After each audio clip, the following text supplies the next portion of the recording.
Hello, I'm Colette Anderson, the Executive Director of the Connecticut Women's Consortium.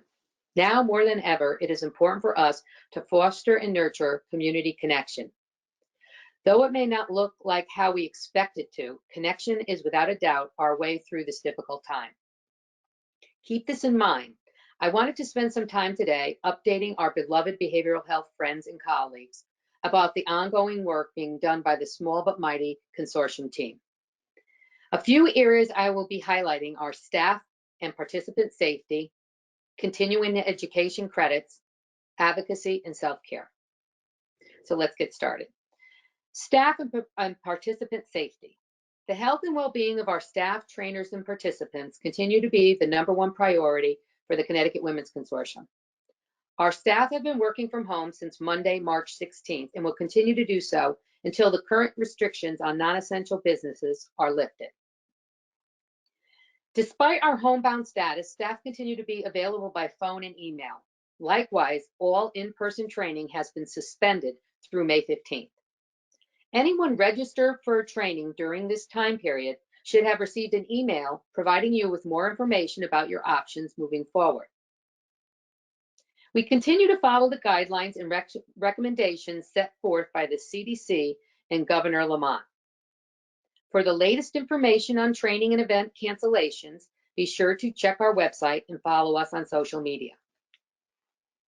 In regards to continuing education credits, we recently received word from the Connecticut chapter of the National Association of Social Workers that the Department of Public Health has suspended license renewal fees throughout the duration of the COVID-19 emergency. Just know that if you do take advantage of this fee suspension, they will come due once the emergency declaration ends. Even though DPH has not lifted the 6-hour home study online course CE cap at this time, we, along with NASW Connecticut, recommend that licensed clinicians continue to secure CE hours from home, whether that be through online course home study or live virtual trainings. We believe this is a great time to continue learning from home and will help prevent you from rushing to secure CE hours once the crisis ends. NASW Connecticut has run this recommendation by the Department of Public Health and has not received any pushback to date. Taking online courses and engaging in home study shows a strong good faith effort toward meeting your licensing requirements and goes a long way in this difficult time. It is also important to note that virtual trainings attended in real time count toward in-person CE hours and not home study. We are pleased to announce that as of April 1st, we have launched 10 brand new online courses for your CE needs. Additional courses are currently underway, and our online library will soon include more than 50 offerings on a range of topics, including but not limited to trauma, gender, LGBTQ and treatment, cultural responsiveness, clinical skills, veterans, and intimate partner violence. We also have 5 courses that are currently approved for national CE credits for our out-of-state partners. Please keep an eye out for pop-up sales and other promotions around online courses with the Connecticut Women's Consortium. On April 22nd, we will be hosting our first live virtual training, Non-Complicated Grief, Mourning, and Bereavement for clinicians with Debbie Posick. We are excited to be able to offer this to our customers and hope to see many of you there. The training is $90 and will run on GoToMeeting from 9 to 4 for a total of 6 CECs. Pre-registration is required and currently available on our website. Additional virtual offerings are underway and will be announced shortly.